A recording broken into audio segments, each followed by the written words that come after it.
Sino, teacher? O, ikwento mo sa akin. Mamaya na lang. Kain muna ako. May mga ulam pa doon. Yeah. Nakanin sandong. Ito na. Maglayo-layo kayo muna mga bata. Wala nang gabi sa kapo. Wala lang. Hindi ka pa papasok dito para kumain? Maakin yan. Hindi. Ay ka na doon. Hindi ko yan na yan. Wala ka. Makakulang pa bukas. Mlbb mentioned that there are, for Deus Vult, they are confident with in terms of matching the macro style of Geek Fam, of an Indonesian team.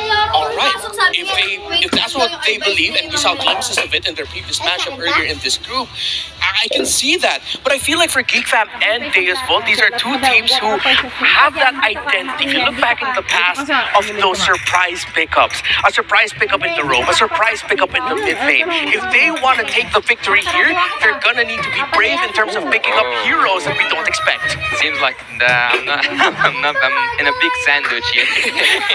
Even though this prediction is going totally for the side of Team Geek Fam, except for the ECA showing some love for Deus Vult team.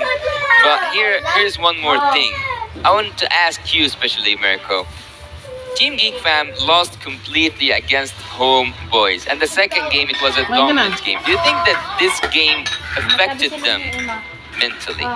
I think for Geek Fam, mental punches like that don't really affect them. They played through the entirety of Season 10, 11, and 12. They got reverse swept in Season 11 playoffs by EVO's Legends. And we've seen them continue to grow based on these mistakes. Geek Fam are our team known to do that. They will take a loss in the best possible way and come back from it. Right after the 2-0 loss, they were able to get a 2-0 win against TOB. And that's the thing about Geek Fam. Sometimes they really struggle to find that momentum, that win. But once they do, they utilize that momentum all the way. And for you, Reptar, coming from a full best-of-7 against Umbrella Squad for Team Deus Vult, having the first taste of victory against the Ohio Brothers, do you think that they will keep up with the momentum and Geek Fam is just another victim? Oh, they're going to have to. They're up against a very strong region in the Indonesians. They did mention earlier their playstyle is closer to ID than PH, so that means they've already worked out the inner and outer workings of what makes an Indonesian team, what makes Geek Fam tick. So, hey, if Wonder Belka says that Deus Vult is confident, I'm pretty sure Deus Vult is confident. And with Sao and Sunset Lover as their fourth international appearance, I have a really interesting question here. Maybe you can help me with the numbers for Geek Fam, Mirko. But would you guys, and like I would ask you individually, would you favorite passion or experience? Oh, that's a good question. That's a great question. I mean, from the past M series, we've definitely seen that there's been a good mix of passion and experience. Currently, especially in the group stages, I would say experience should take a little bit of the W compared to the passion, but you really need to have both. When we get into a high-stakes situation to make it to the knockout stages, it's time for Geek Fam versus Deus Vult.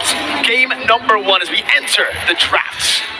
First few bans will really determine how we're going to be going here. You already see a bit of teasers there. Angela getting taken out. So, when you're going up against a team that loves the macro, going up against a team that you know has someone in the mid lane who can really play strong, sustain heroes, of course you'd want to take out the Angela just to reduce the presence. But Deus Vult taking out the Nolan here is a tell for Geek Fam. We're going to pick the Nolan. Will they actually commit to it? Well, that's the thing. The first thing that came to my mind, having the Nolan for Team Deus Vult, but you also banned the 1-1, which makes me kind of hesitate. Yeah, it is a Nolan, and we know that Phoebus kind of suppresses him down. But from the side of Team Geek Fam, what are they aiming for by banning that Minotaur? Well, they can actually pick up the Joy here since it's still open for them, so they can go something along the lines of Joy Valentina if they already want to show their hand that way, or they can pick up an Explainer, maybe Joy to Rizla. Maybe they have Matilda too? Oh, and the Matilda, yeah, for Beloyski still available, so join Matilda. Go fast, go magical. Definitely, I think mobility and maneuverability is definitely something that they can go for. But they go for the Guinevere, just a standard choice. We did not. If Wolf was here, you'd probably get it all right, but but the Guinevere pick is something that has been incredibly meta. We saw from the win rate 94%. On top of that, a signature pick. Here, very, very vulnerable to counter picks from good matchups, bully matchups like the Brody. But still, there's something about Claude. Whoever uses, it's really a user-centric hero. If you're good at Claude, you can make any matchup work. And obviously, we're going to see the Brody. Why not get an advantage in the lane? But why ban the Claude? Why take the Claude and ban the Minotaur? I think the Minotaur would fit perfectly for Geek Fam.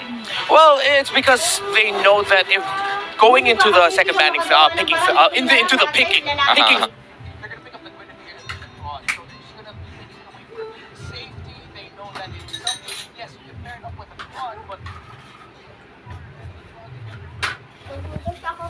Hindi ka nagugas ng kamay. Babasa ka kanina sa cellphone eh. Nalugas ko yung kamay ko. Nasa ko pa yung tubig. Hindi ko nga nahawakang basa yung kamay mo eh. Hindi naman kayo nagsihugas lahat eh. Ako magbugas ako. Magsabon pa nga ako eh. Hindi mo kayo nililig ka kamay tapos